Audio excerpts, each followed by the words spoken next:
I'm Anna. And welcome to When Creativity Knocks. We're here with the lovely Carol Porter. How are you? I'm good. Hi, Carol. It's good to see you. Thanks for joining us again. Thank you. And we're here at Clover, and they have a very wonderful new product that we're going to learn how to use today. It's called the Hana Ami, and it's a flower loom, right? That's right. I'm very excited about this project.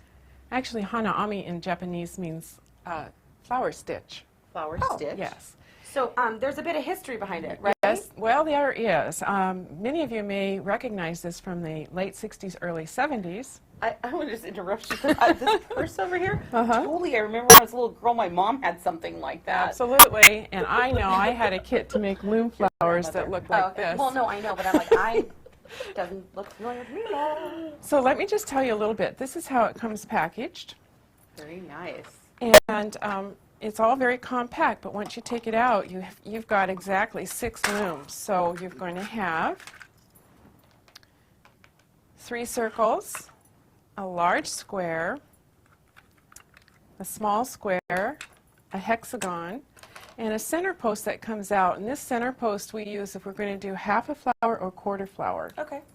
Wow, you get a lot of bang there. Also comes with a darning needle, which you'll need to do your centers, and then this is the base that the looms will sit on and store. Very cool. Very nice. And I do love when Clover has these just great directions too. I was just going to say, because I am not going to remember how to put this one back But together. you know what? You just watch the show and you'll learn how to do it. That's right. All right, we're going to start with the large loom, and we're going to insert it on the base like this. And I'm just going to kind of clear this out. So they snap together kind of like a little puzzle, huh? Yes. And if you'll notice, all the way around on 4 sides, there's little notches. And a little notch right here, too. What we're going to do, by the way, there's several different things you can use to make your Hana Ami flowers. We're going to use raffia today. It's very pliable and fun and has great colors. It's called what? Raffia. Oh, that could be like a cool name for a band. Yeah. Patent it. You can't take it. Because this has a little synthetic, Yes. or raffia is all paper. That's correct. But you can still use the all paper with this as well. Oh, absolutely. Okay. Absolutely. What I'm going to do is insert one end into this little rectangle notch here. You can see it there. I'm going to just do a simple little tie. And what I want to do is make it so that it catches into the notch, like that. Okay. That's going to stabilize my raffia so that it won't go anywhere. What I'm going to do is take this, and I'm going to go straight up to the topmost peg, go around it.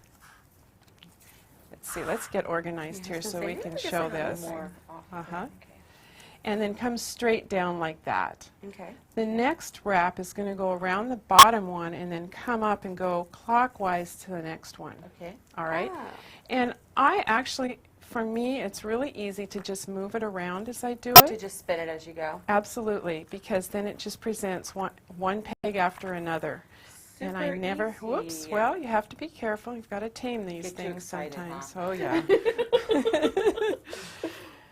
And just keep going around. You want to put a little tension on that. That's why it jumped off. I didn't have enough tension. So you just pull it tight with each time Yes. that you And then do it. notice you're kind of resting your thumb against the last one you Yes. did to hold it in place a little. Absolutely, yeah.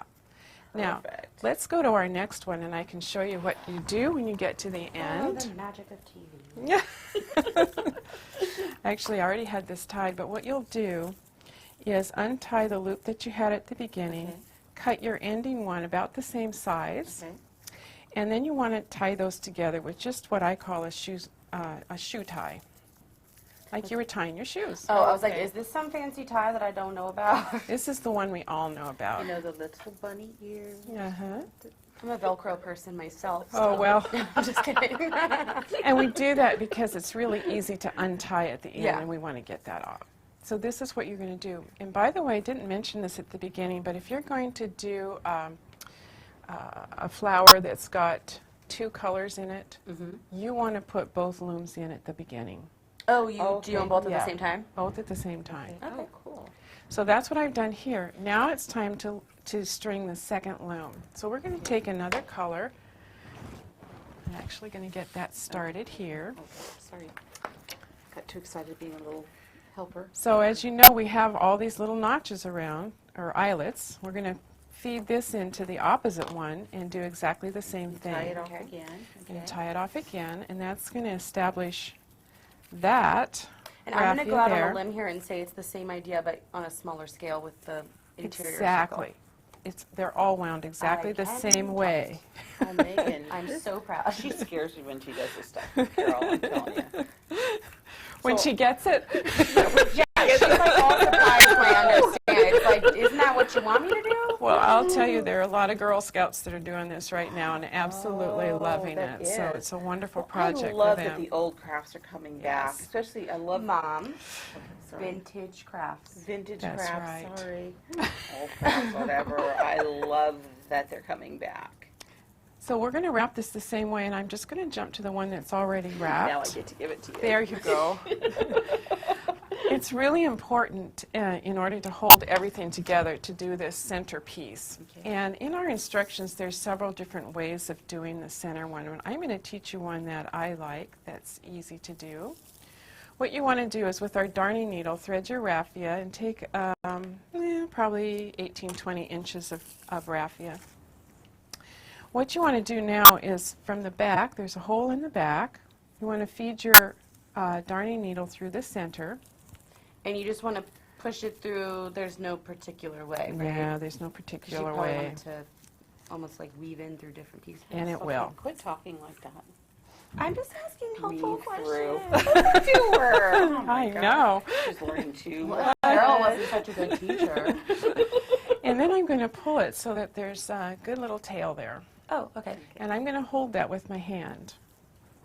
Now the next thing I'm going to do is I'm going to go down. Anytime we have a loop around, I call that a petal. I'm going to count, well, we'll see if we can do it this way. Actually, I'm going to go down. All right, hang with me, go. I did it right. Okay. And I'm going to count 1, 2, 3, 4, and I'm going to come Now, up. are you counting inside the petals or are you I'm counting cutting the pits? lines. The strands of 1, 2, 3, 4 Okay. strands. And I'm only looking at the center loom. Okay. Then I'm going to count back 2, 1, 2, and go down there. This is a back stitch. Okay. Over 4, 1, 2, 3, 4. Come up back two. and back 2.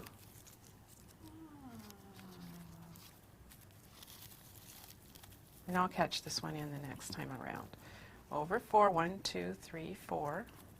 So you're just locking them in. Yes, and it's actually going to hold both flowers together, and the whole Hana Ami flower will be put together.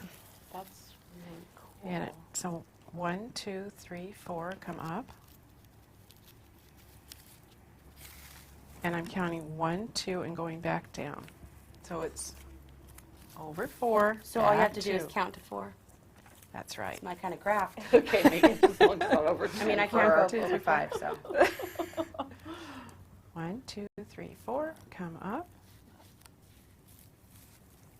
Cool. Oops, I went too far. Hang on, girls. See, but that's what I like is because I feel like if I was making it, I would probably count wrong or go over. It wouldn't come through the right one. So it's easy to string back through and Right, and fix after it. a while, you actually know exactly which ones to come up, which I do now that I've set the pattern. So I'll just come up and go back down, and I just eliminate the counting part. I like it. Wherever we can eliminate the numbers. So it's going to look like that. Cool. All right. Now, when you get to the end, you're going to count 1, 2, 3, 4, go down in. Get this out of the way. Back 2. Over 4. 1, 2, 3, 4. Back 2. And this time, because I'm finishing it off, I'm going to go 1, 2, 3, 4. I'm going to come down. Back 2. And I'm going to go under the first stitch like that. Oh, so it's kind of just locking it all in there. It locks it all in, and then it keeps the circle going in the same direction. Oh, okay. Okay. Now we want to get this off the loom. What Dun, we're going to dun, do I'm like, ugh. is untie the simple little knot that we did. But that it's so pretty when it's on there. Oh, I know, but it's a little hard to carry the flower and the loom around with you, or attach it to a handbag. So we're going to take the whole thing off. But the really nice part is you could really take this anywhere with you. You could do this on a plane or in Absolutely. the car or, Yeah. you know. In class. Just kidding.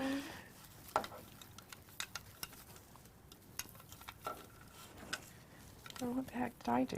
doesn't Oh, here, I follow caught the this video. in there. Never mind. Wants to stay on the loom. Okay. Now, once that's completely off, what we're going to want to do with the inside one, that's our first one, the darning stitch, is we're going to want to take this and just tie it off with a simple knot. I use a square knot because it's going to stay. Do you remember that from your Girl Scout days? No. And I bet my troop leader would be very disappointed right now. Sorry, Sue. And then just clip that. And then the next thing that we're going to want to do is take these tails and get them into the back. So from the top loom, I'm just going to take this with my darning needle and feed it to the back. And you're just feeding it through whichever one it was sticking out, right? Exactly. Okay.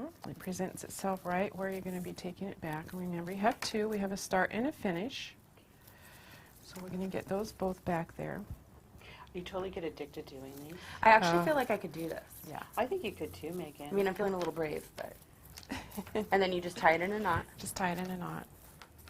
And I recommend doing this, Megan, before you take the loom off, Okay. because if you put pressure on it as you're tying it, you'll shorten up the beginning and the end loops, and then you'll be very upset with yourself. All right, so that loom now can come off. It's just a matter of pushing it off. Oh, that was the middle one. That Okay. was the middle one. And then we're going to do the last one. Same thing to the back. You always want to hook up on the pegs. You could totally do this while you're watching your reality shows, Meg. No, because then I can't pay attention to Jeff Lewis and flipping out. I love that show. Again, I just tie these off. Now, if you're going to do something with yarn and you're going to put it into a garment, I feed these through the back and hide all the ends because you want the back to look just like the front. So, good little tip for that. And then again, We just love good little tips. You just push it. push from it the off. bottom. Look at Yes. Oh my And there gosh, is your look flower. At that. That's really, really cool. Isn't that fun? That is fun. Really If you fun. do the squares, look how cool this is. Oh, that's neat. And then you turn that on point, and you have a nice little design. And because it has all the shapes, you can go down Right. to the small little guy too, the little square. We've got little tiny flowers, just all kinds of there's combinations really of things. Fun. And now, we did mention earlier that you can use other materials. You can use Yes. yarn, right? Mhm. Yarn is a good media to use with this. Oh, very nice. And when you use yarn, it's really important to know how to join the flowers. And I'm going to just show you something really fun. You'll need a crochet hook, and you want to just get this started. This particular one was using the hexagon shape. Okay. And so if you'll notice, there's a long point and two shorts. When it comes out, because it's yarn, they kind of sneak back into, because they stretch back. But if you work around, you can find the long and the too short. Oh, okay. So what I do is I put my hook into the long and too short, Okay. and I grab my yarn, do a little stabilizing Oh my hook God, what here. did you just do? I just went, I was like, wait. I gathered all three loops of Uh-huh. the flower. I hooked. Wrap it once. Yeah, you got to hold the tail end so you don't lose it. Wrap it once. This is just to establish the loop. And I'm going to pull it through. And then I'm going to do a single crochet. Megan just recently learned how to knit. Oh, one, purl two. good. I'm not very good. Well, that's okay. Practice, admit. practice makes perfect. Okay, and then we just chain, there's 1, 2, 3, 4, Oh, 5. look at you go. And then you come pick up the large in 2 small loops. Gather that in, do a single crochet, pull this through, and this is going to create a secondary design. Oh, wow. So you can see the That's very 3 cool. loops together. And as you do this, you're going to go all the way around the flower. One, I have to count when I do this. And by the way, anybody can crochet because I just learned how to do it. Oh, did you? Oh, Yes. okay. I'm a knitter, I don't crochet, and I'm just loving how this works with this particular tool. So 1, 2, 3, 4, 5. I can't crochet and count at the same time. So then I pick the large and 2 small, and this And you is just how repeat it all the way you around just the flower. repeat it all the way Very around, cool. which is what we did with this little guy right here. So there's another piece and just embellished onto this little hat. Oh, how cute for a new baby. coming Yes, home. and you put that different Very sizes on. sweet. I want my sister to have babies.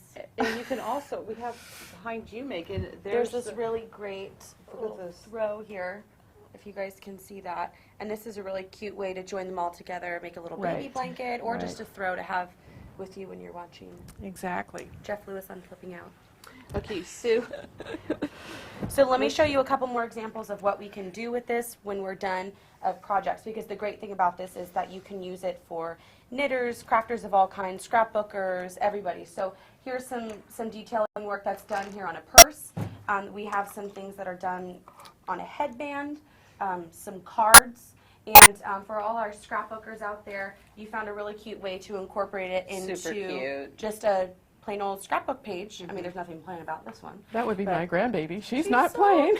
Oh, she's so cute. And then also embellished bags, for wine. Oh, we can't forget about the wine. Can't forget about That's the right. wine. Well, Carol, thank you so much for showing us how to do this. It's actually been pretty fun, I'll admit. Very good. I've enjoyed this project. So Me thank too. you. You're Me too. welcome. So you know what we always say when creativity knocks? Open the door.